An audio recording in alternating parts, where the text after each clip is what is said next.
I mean, it is, to me, it's a substantial project in that sense. How did it fly under the radar for so long? People aren't really looking for these low-grade bulk in Australia because the classic model is not a intrusive related gold deposit system. In this case, it was sitting in a UK listed AIM company that had morphed into hydrogen in Pakistan, and the project kind of was just sitting there, right?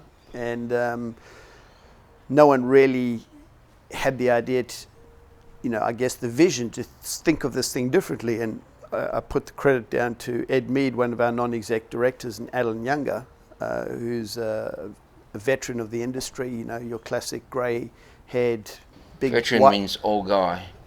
big white bushy beard, and they went, hey, this is pretty exciting, guys. And it took me a while to get my head around it, but to be honest, it's probably the most exciting project we have in our portfolio right now because, 3,000 Aussie dollars an ounce, it makes a lot of money. You're getting $45 revenue, and your cost should be about $24 a tonne. And you're a stone's throw from Kalgoorlie, so yeah, it's a bitumen road all the way out to Boolong, and then there's about 6 k's down a really good quality haul road, and then about 6 k's down a bush track to get to the mine site. Yeah, and gold hasn't really been the sexy person on the market, but I do believe that's going to change in the coming 12, 18 months. Yeah, and the nice thing about a project like this, it shouldn't cost a lot to drill out because it's a porphyry, right? So pretty wide space drilling, hopefully with the geophysics overlaying the top, giving us the boundary limits of the deposit. And then it's permitting, which, I see Norton Goldfields because I read the EPA report, that just went straight through because it's pretty simple stuff. So the good news is relatively cheaply you can get this project fully permitted and sitting there ready for when there's a gold price run.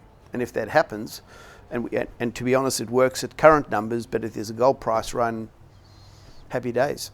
And I guess, you've passed a couple of tests. One is the size and the potential scaling up of that, and the fact that you can actually extract it in your boiler roll test, although it's in the lab, kind of give you a good feeling, I guess, in that sense. Yeah, look, there's enough knowledge now around these type of deposits and the type of mineralisation we're seeing, assuming the assays work out.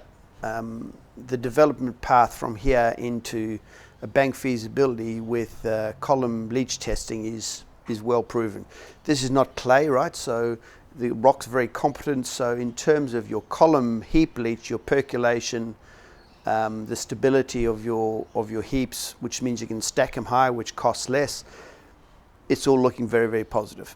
Because Kalgoorlie region has a history of being refractory. I mean, the super pit is refractory, so obviously we know it works.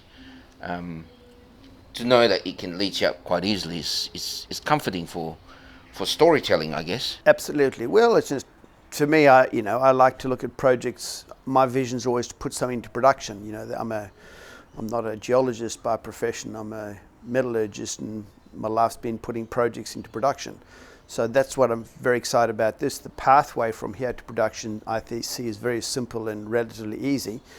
We just got to be patient and step through. And what I think our discovery cost per ounce is going to be very cheap.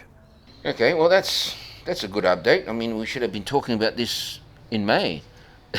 Well, to be honest, because of the problems they had with the drilling historically, they got a whole bunch of problems with their RC drilling, and they drilled 25 holes there.